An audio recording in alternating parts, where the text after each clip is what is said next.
সালামুন আলাইকুম তিবিতুম মুবারাকাতান তৈয়িবা রব্বি আউযু বিকা মিন হামাজাতিশ শায়াতিন ওয়া আউযু বিকা রব্বি আইয়াহদুরুন আলহামদুলিল্লাহিল্লাযী হাদানা লিহাযা ওয়া মা কুন্না লিনাহতাদিয়া লাউলা আন হাদানাল্লাহ।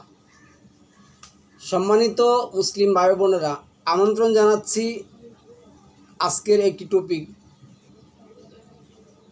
আজকের টপিকটা সমসাময়িকের জন্য অনেক উপযোগী, কোরআন ভিত্তিক করব, আমরা অল্প সময়ে করব।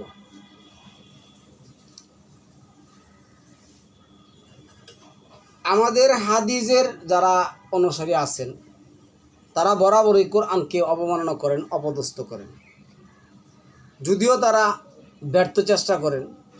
এই জন্য তাদের অবশ্যই দুনিয়া এবং আখেরাতে শাস্তির প্রাপ্য। তো এখনকার সময়ে দুইটা জিনিস মানুষ কি করে গুলিয়ে ফেলে, একটা হলো জেনা, আর একটা হলো আপনার দর্শন। এখন দর্শন বলতে যখন দর্শন বলে তখন আমরা একটাই বুঝি, আমাদের মাথার মধ্যে একটাই আসে, সেটা হলো মেয়েদেরকে জোর করে কি করা বা বলিয়ে বালিয়ে বুঝিয়ে বাজিয়ে যেভাবে হোক তাদের সাথে আমাদের ফিজিক্যাল রিলেশন করা, এটাই এরা বুঝে। হ্যাঁ, এটাও এক সময় কি হয়ে যায়, দর্শন হয়ে যায়। তো দর্শন বলতে আল্লাহ যেটা বুঝাইছেন এই জিনিসটা আলাদা, আর জেনা আলাদা। কোরআনে জেনার বিচার আলাদা করছেন আল্লাহ, দর্শনের বিচার আল্লাহ আলাদা করছেন। এখন এই যে নামদারি তথাকথিত কাট্টা কাফের নাস্তিক মোল্লারা যিনি আছেন, ইল্লা মাশাল্লাহ যিনি ভালো আছেন তা আসেনি, এদের মধ্যে যিনি আছেন দর্শন কী জিনিস আর জেনা ব্যভিচার কী জিনিস তারা বুঝাইতে পারে না। কোরআনের আয়াত দ্বারাই বলতেছি। এইখানে একটা আয়াত আমি আপনাদেরকে বলি, কি বলছে এনে দেখেন, ওয়াইজ কালা রব্বুকা লিল মালাইকাতি ইন্নী জাইলুন ফিল আরদি খলিফা কালু আতাজ আলু ফিহা মাই ইউফসিদু, এই যে ইউফসিদু ফা সিন দাল ফাসাদ, ইয়াটা হলো একটা হরফেনাদা, এইখানে জরফ যেটা বলছেন।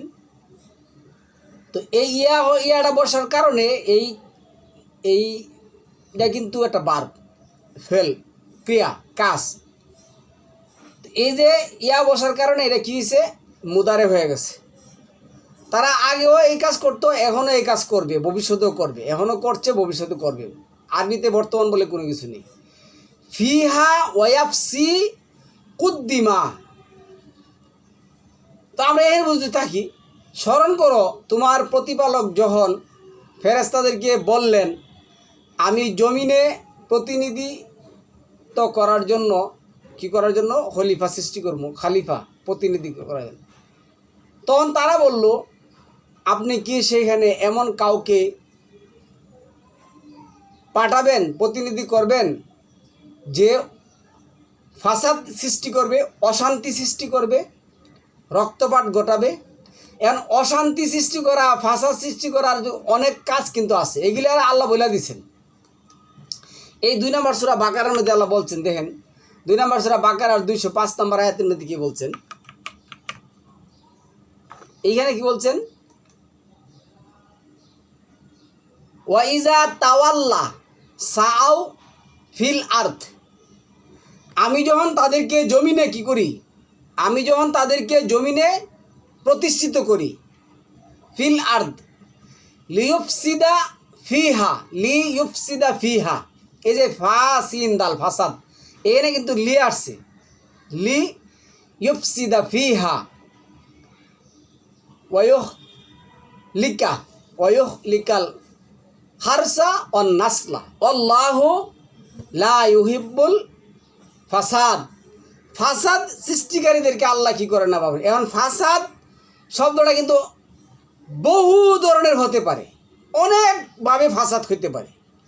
একটা মহিলাকে বা একটা, এই যে কিছুদিন আগে আসলো রামিসানা কি যেন একটা নামে যে মেয়ে আসলো, সে তো দুইটি অপরাধ করছে। একটা হলো কি করছে, সে দর্শন করেছে, জুড়ে অনৈতিকভাবে সে কি করছে, ওই মেয়েটাকে দর্শন করার চেষ্টা করছে, তারপরে আবার তাকে হত্যা করছে। 5 নম্বর সূরা মায়েদার যে আয়াত আসছে, আর নাফসা তু বিন নাফসা, হত্যার বদলা হত্যা। এখন তাহলে ফাসাদের বদলা কি হবে? এখন হত্যা করে নাই, তাহলে ফাসাদের কি হবে? 5 নম্বর সূরা মায়েদার 33 নম্বর আয়াতের মধ্যে আল্লাহ যে বিচার কাজ ফয়সালা করছেন সেটা করতে হবে। এনে আমি আসছি ফাসাদকারীরা যেটা করে, আমি আয়াতের মধ্যে আসছি। তো এনে কি করছে, ওয়া ইজা তাওয়াল্লা সাআ ফিল আরদ লিউফসিদা ফিহা ওয়া ইউখলিকাল হারসা ওয়ান নাসলা ওয়াল্লাহু লা ইউহিব্বুল ফাসাদ। এই ফাসাদ সৃষ্টিকারীকে আল্লাহ কি করেন না, ভালোবাসেন না। তাহলে ফেরেশতারা কি বলছিল, আপনি কি এমন একটা প্রতিনিধি ওইখানে পাঠাতে যাচ্ছেন যারা জমিনে কি করবে, ফাসাদ সৃষ্টি করবে? এই ফাসাদ কিন্তু আবার এক জায়গার মধ্যে আছে 8 নম্বর সূরার 29 নম্বর আয়াতের মধ্যে, পরীক্ষার ক্ষেত্রে এটা আসছে। এই যে 8 নম্বর সূরার মধ্যে পাবেন, আমি কয়েকটা আয়াত বলে দিতেছি। 8 নম্বর সূরা ধরেন 28 নম্বর আয়াতের মধ্যে আমি দেখাই। এইখানে আসছে কি,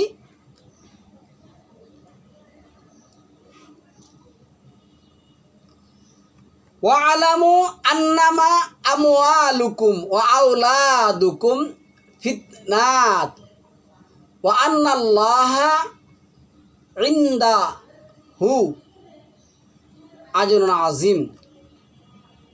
এরপরে যেটা আসছে,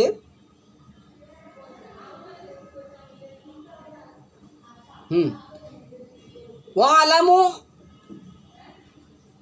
আন্নামা আমওয়ালুকুম ওয়া আওলাদুকুম ফিতনা। ফাসাদ, ফিতনা কি একটা পরীক্ষা।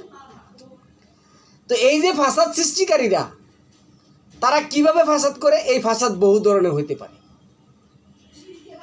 এই ফাসাদের কোনো শেষ নেই, অনেক ধরনের হতে পারে। এখন আসুন, এই ফাসাদ হলো সরাসরি এনতে যেটা বুঝবো যে আল্লাহর বিধানকে ভায়োলেন্স করে বা অ্যাভয়েড করে যারা নিজস্ব প্রবৃত্তি, তাগুত সৃষ্টির মাধ্যমে, নিজস্ব প্রবৃত্তির মাধ্যমে জমিনে কি করে মানুষকে ফিতনায় ফেলায়, ফাসাদ সৃষ্টি করে, ফিতনায় ফেলায়, সে কী করে ফাসাদ সৃষ্টি করে। বিভিন্ন ধরনের হতে পারে। যখন তারা জমিনে প্রতিষ্ঠিত হয়, আল্লাহ যখন তাদেরকে জমিনে প্রতিষ্ঠিত করে, তারা কি করে পৃথিবীর শান্তি শৃঙ্খলা নষ্ট করে, তারপরে পৃথিবীর গাছপালা বন জঙ্গল যা আছে সব কর্তন করে বিভিন্ন রকমে তারা কি করতে পারে, জমিনে ফাসাদ করতে পারে। এই ফাসাদের একটা হলো কি জানেন, একটা সাবালক হোক অথবা নাবালক হোক অথবা শিশু, তাকে তার প্রভাব প্রতিপত্তি জোর হারিয়ে তাকে কি করা, দর্শন করা, এটাও ফাসাদ। তো এটা শাস্তির ব্যাপারে যে কথাটা বলছেন, এটা আমি বলে দিই, এরপরে হয়ে যাবে। এটা শাস্তির ব্যাপারে আল্লাহ যে কথাটা বলছেন, এটা হলো আপনার 5 নম্বর সূরার মায়েদার 33 নম্বর আয়াতের মধ্যে আসছে। এই যে এখানে কি আসছে দেখুন, 33-এ 5 নম্বর সূরা মায়েদার 33-এ কি আসছে দেখুন। 32 আমরা একটু পড়ি। এ কারণে আমি বানি ইসরায়েলের জন্য বিধান দিয়েছিলাম, যে ব্যক্তি মানুষ হত্যা কিংবা জমিনে সন্ত্রাস সৃষ্টির কারণ ব্যতীত কাউকে হত্যা করে, সে যেন তামাম মানুষকে হত্যা করলো, আর যে মানুষের প্রাণ বাঁচালো সে যেন তামাম মানুষের জীবন বাঁচলো। আচ্ছা, এইখানে আসছে কি আসছে দেখুন, যারা আল্লাহ ও তার রাসূলের বিরুদ্ধে, আল্লাহ ও তার রাসূলের বিরুদ্ধে, এখন তো রাসূল নাই, মুহাম্মদ নাই, যদি আমরা রাসূল বুঝেন, আল্লাহ বলছে অফিকুম রাসূল, এই 3 নম্বর সূরা 102 নম্বর আয়াতের মধ্যে, তোমাদের মধ্যে রাসূল কি বিদ্যমান, এই রাসিন লাম রাসূল রিসালাতি কোরআন বিদ্যমান। ফিল আরদি ফাসাদান। আচ্ছা, যারা আল্লাহ ও তার রাসূলের বিরুদ্ধে যুদ্ধ করে আর জমিনে বিশৃঙ্খলা সৃষ্টি করে বেড়ায়, তাদের শাস্তি হলো এই যে তাদেরকে হত্যা করা হবে, অথবা ক্রোশবিদ্ধ করা হবে, অথবা তাদের হাত পা বিপরীত দিক থেকে কেটে ফেলা হবে, অথবা তাদেরকে দেশ থেকে নির্বাসিত করা হবে। এই হলো তাদের জন্য দুনিয়ার লাঞ্ছনা, আখিরাতে তো আল্লাহ দিবেনি। এটা হলো ফাসাদের শাস্তি, এত কিছু দরকার নেই। আর এই সূরারই এই যে আপনার যে আয়াত আসছে, আপনারা যদি এই 44 নম্বর আয়াত দেখুন এই সূরারই, তখন এইটার মধ্যে যেটা পাবেন আল্লাহ যেটা বলছেন, যে বা যেই ব্যক্তি এই কোরআনের ফাইসালা অনুসারে বিচার কাজ করে না, সেই ব্যক্তি কি, এই যে আল্লাহ বলছেন, ওমাল্লাম ইয়াহকুম বিমা আনজালাল্লাহু ফাউলাইকা হুমুল কাফিরুন। এরপরে আল্লাহ যেটা বলছেন 44-45, ওমাল্লাম ইয়াহকুম ফাউলাইকা হুমুজ জালিমুন। তারপরে 47 বলছেন, ওমাল্লাম ইয়াহকুম ফাউলাইকা হুমুল ফাসিকুন। এরা হলো ফাসেক, জালেম, কাফের। এ হলো আপনার দর্শনকারীর শাস্তি। এখন আসুন আমি আপনাদেরকে যেটা বলবো, আল্লাহ বলছে ইয়া আইয়ুহাল্লাযিনা আমানু লা তাকরাবুজ জিনা। এখন জিনা কি, জেনাটা কি? এই জেনা হলো 17 নম্বর সূরার আয়াতের মধ্যে আমি বলতেছি, 32 মধ্যে পাবেন, 17, 32 বা আরো অন্যান্য আয়াতের মধ্যে আছে, দেখতেছি আমরা।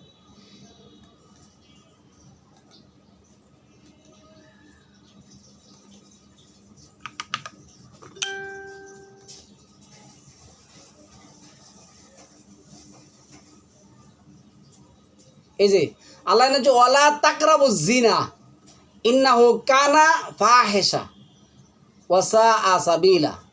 আর জিনা বেবিচারের কাছেও যেও না, জিনা বেবিচারের কাছেও যেও না, তাহলে অশ্লীল কাজ আর অতি জঘন্য, পথ, খারাপ পথ, মন্দ পথ, এগুলির কাছে যাও না। যদি তোমরা যাও, এখানে আসছে, আমি দেখাচ্ছি আপনাদেরকে কী হয়েছে। এখানে আপনারে আমি বলতেছি, এই যে 24 নম্বর সূরার আয়াতটা আমরা 1 নম্বর আয়াত থেকে দেখাইতেছি, 1-2 নম্বর আয়াত থেকে দেখাইতেছি।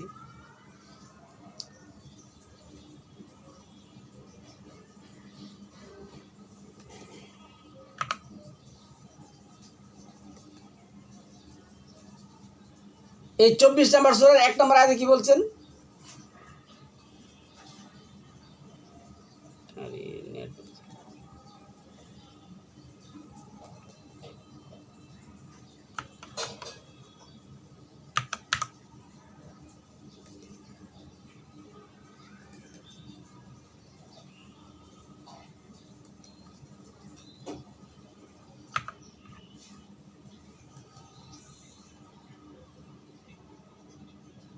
হ্যাঁ, এইখানে আল্লাহ কি বলছেন দেখুন, 24 নম্বর সূরা মধ্যে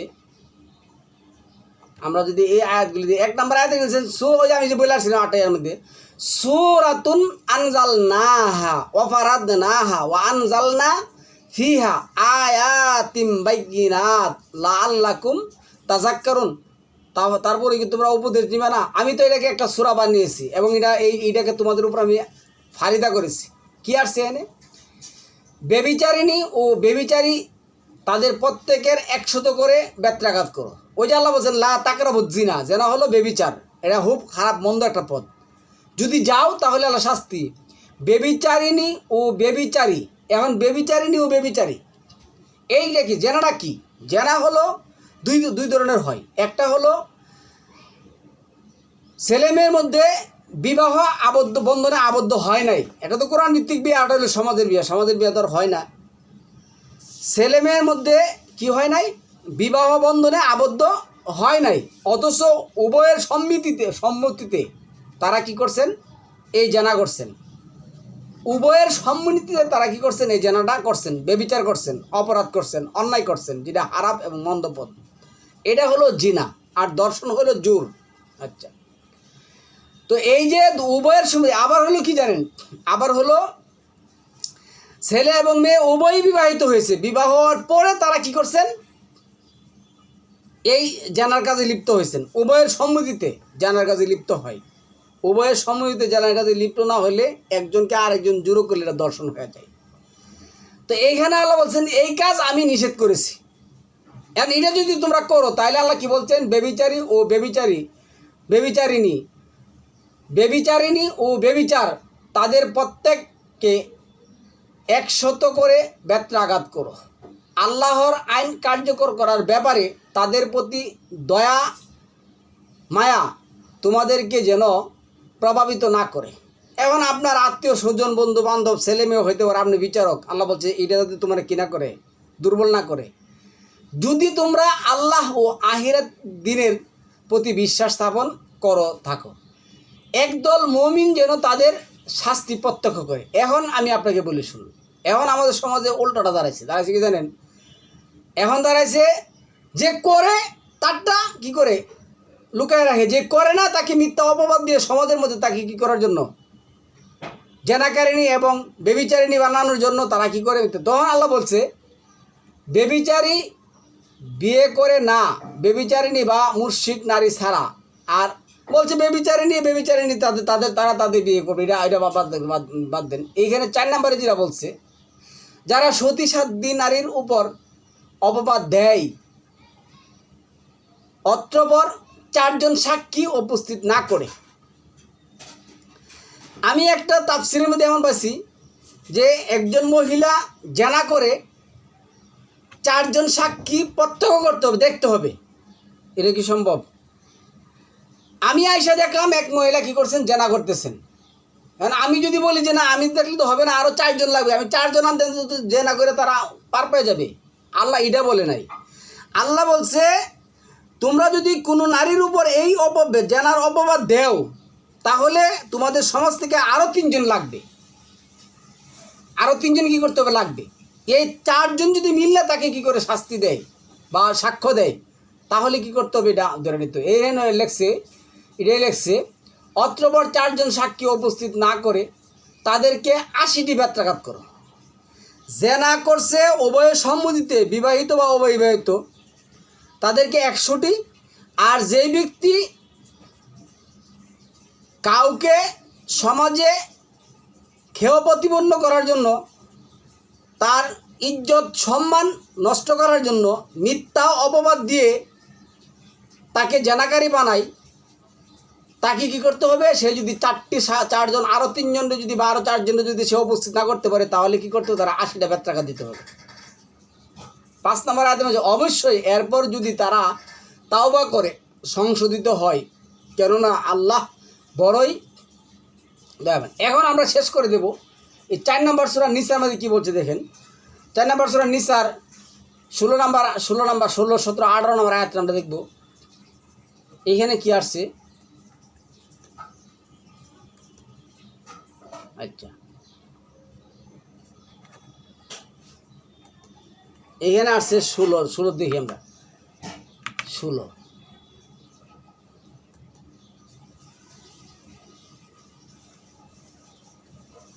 এইখানে কি কাটছে, তোমাদের মধ্যকার যেই 2 জন তাতে লিপ্ত হবে, 2 জন মিলিত হয়ে কিন্তু লিপ্ত হয়, মিলিত না হলে লিপ্ত হবে না, এটা দর্শনে চলে যাবে। তোমরা সেই 2 জনকে শাস্তি দেবে। অতঃপর যদি তারা তাওবা করে এবং নিজেদেরকে সংশোধন করে তবে তাদের ব্যাপারে নিবৃত্তি হও, নিশ্চয়ই আল্লাহ অতিশয় তাওবা কবুলকারী পরম দয়ালু। এই 16-15 যেটা বলছেন, তোমাদের যেই সব নারী ব্যভিচার করবে তোমরা তাদের বিরুদ্ধে তোমাদের 4 জন সাক্ষ্য গ্রহণ করো। মানে সমাজে একটা মহিলা ব্যভিচার করে বেড়াচ্ছে, জেনা করে বেড়াচ্ছে, তার বিরুদ্ধে 4 জন সাক্ষী কী করতে হবে, সংগ্রহ করতে হবে। একজনের তো কী থাকতে পারে, তার বিরুদ্ধে আক্রোশ থাকতে পারে, তার শত্রুতা থাকতে পারে, 4 জন করবে। তোমরা তাদের বিরুদ্ধে তোমাদের 4 জনের সাক্ষ্য গ্রহণ করো। যদি তারা সাক্ষ্য দেয় তবে তোমরা তাদেরকে সেই পর্যন্ত গৃহে আবদ্ধ করে রাখবে যে পর্যন্ত না তাদের মৃত্যু হয় কিংবা আল্লাহ তাদের জন্য কোনো পৃথক পথ বাতলান। তো একজন হইল চারজন সাক্ষী উপস্থিত করে তাকে কি করতে হবে? ঘরের মধ্যে আবদ্ধ রাখতে হবে যেই পর্যন্ত তার মৃত্যু। এটা কে শাস্তি? জেনার শাস্তি। আর বেবিচারের শাস্তি 5-এর 33, ফাসাদের শাস্তি 5-এর 33, আর জেনাকারীর শাস্তি 24-এর 1 থেকে 5, আর 4-এর 15 থেকে 16, 17, 18 নিয়ে আমরা পড়ি। তো 2 জন হলে এই কাজই করতে হবে। এরপরে 17 কি বলছে? ইন্নামাত তাওবাতু আলাল্লাহি লিল্লাযিনা ইয়ামালুনা সুআ, নিশ্চয় যারা অজ্ঞতাবশত অনিচ্ছাকৃত মন্দ কাজ করে বসে তৎপর সত্তর তওবা করে, এরাই তারা যাদের তওবা আল্লাহ কবুল করেন। এখন দেখছি ওই যে ফাঁসি দেওয়ার আগে গেছে তওবা পড়াইতে। কত বড় কাট্টা কাফের জাহেল মূর্খ ইত্তরগিরি, ফাঁসির আগে গেছে তওবা পড়ে কী করবে? এখন তারা তওবা পড়ে কী করবে? এদিন পরে ফাঁসি দিবি, তো এর তো ধরার কি? এরপরে যে আছে তৎপর সত্তর তওবা করে, এরাই মানে আপনি যদি একটা কাজ অনিচ্ছাকৃত বা অজ্ঞানবশত করে ফেলান, আপনার কি করতে হবে? এইখানে আল্লাহ যেটা বলছেন যে কারিবিন অতি তাড়াতাড়ি, যত তাড়াতাড়ি করা যায় তওবা করবে। দেরি হলে আল্লাহ এটা করবেন না, পরে আল্লাহ এই তওবা কবুল করবেন না। এখানে এটা বলে দিচ্ছেন তৎপর সত্তর তওবা করে, এরাই তারা যাদের তওবা আল্লাহ কবুল করে। পাপ করার পরে আপনাকে কী করতে হবে? তওবা করতে হবে। ওই তওবা আল্লাহ আপনি কবুল করবে। এরপরে আল্লাহ যেটা বলছেন, এমন লোকদের তওবা নিষ্ফল যারা গুনাহ করতেই থাকে, অতঃপর মৃত্যুর মুখোমুখি হলে বলে আমি এখন তওবা করছি। এত সুন্দর, এত ক্রিস্টাল ক্লিয়ার, এত মার্ভেলাস, এত ওয়ান্ডারফুল সলিউশন এরা বলে এই নাদালের যোগান বলে পায় না। আল্লাহ কি বলেছেন? এমন লোকদের তওবা নিষ্ফল যারা গুনাহ করতেই থাকে, অতঃপর মৃত্যুর মুখোমুখি হলে বলে আমি এখন তওবা করছি। এমন তওবা তাদের জন্য নয় যাদের মৃত্যু হয় কাফির অবস্থায়। আল্লাহ বলছে তোমার এখন মরার সময়, তুমি কাফির হয়ে মারা যাবা। আচ্ছা, ফেরাউনের তওবাকে আল্লাহ কবুল করছিল? ফেরাউন যে মুসার পিছে ছুটছে না, ছুটার পরে যখন সে তওবা করছিল তখন কি আল্লাহ কবুল করছিল? এই উদাহরণ সামনে থাকার পরেও এই কাট্টা কাফেরগুলি কী করছে? এমন গেছে তওবা করাইতে গেছে, তওবা করে সে তাকে বিয়ে। আল্লাহ বলছে আমি করি না, ওরা বলছে এনে করাইতে গেছে। তাহলে সম্মানিত ভিউয়ার্স, কোরআনে আল্লাহ দাবি করছেন আমি সব কিছু কী করছি? বিস্তারিতভাবে ওয়ানাজ্জালনা আলাইকাল কিতাবা তিবিয়ানা লিকুল্লি শাই, প্রত্যেকটা বিষয় খুলে বিস্তারিতভাবে বর্ণনা করে দিয়েছি। আমি ফাসসালনা করেছি। এই কিতাব মুফাসসাল, এই কিতাব কি? মুফাসসাল, বিস্তারিত ব্যাখ্যাকৃত। এটা মাদি ফার্স্ট টেন্স করে দিয়েছেন। ওয়ালাকাদ জিগনাহুম বিকিতাবিন ফাসসালনাহু আলা ইলমি। ফাসকাদ শব্দটা ব্যবহার পাস্ট টেন্স। আর আমি এমন একটা কিতাব তাদের কাছে পাঠিয়েছি যা আমি নিজের জ্ঞান হিকমা প্রজ্ঞা দ্বারা কী করছি? বিস্তারিতভাবে ব্যাখ্যা করে দিয়েছি। কিন্তু এই জাহেল মোল্লারা আজকে তথাকথিত এই মসজিদ নামে মসজিদ বানায় সেটা দখল করছে। আর মানুষের পকেট থেকে কেমনে ওই যে এই তারাবি নামাজ, শাস্ত্রের নামাজ, আওয়াবিনের নামাজ, হজ, জাকাত, সিয়াম এগুলি করে সেরা মানুষের কাছ থেকে কেমনে টাকা লুটাই নিবে। এছাড়া তাদের আর কোনো কাম নাই। এদেরকে যারা বিশ্বাস করবে, এদের পিছে যারা ঘুরবে, তাদের হাসর তাদের সাথেই হবে। এটা আল্লাহ 5 নম্বর সূরার আয়াতের মধ্যে বলে দিচ্ছেন, তাদের হাসরও তাদের সাথে হবে। তাহলে সম্মানিত ভিউয়ার্স, জেনা আর বেবিচারের শাস্তি আল্লাহ সুন্দরভাবে কী করছেন? পাঠ করে বুঝিয়ে দিয়েছেন। জেনা করে, বেবিচার করে, পাপ করে, অন্যায় করে, অত্যাচার করে যদি কেউ অতি তাড়াতাড়ি, অতি সত্বর, অতি নিকটে ক্ষমা না চায়, তাওবা না করে, তাও মানে কি অনুশোচনা করে ফিরে না আসে, তার তওবা তো আল্লাহ কবুল করবেন না। এটা আল্লাহ বলে দিয়েছেন, কিন্তু এটা এরা শুনবে না। আল্লাহ আমাদেরকে কোরআনটা ভালোভাবে বুঝার তৌফিক দান করুক। সালামু আলাইকুম, তিবিতুম মুবারাকাতুন তৈয়িবা।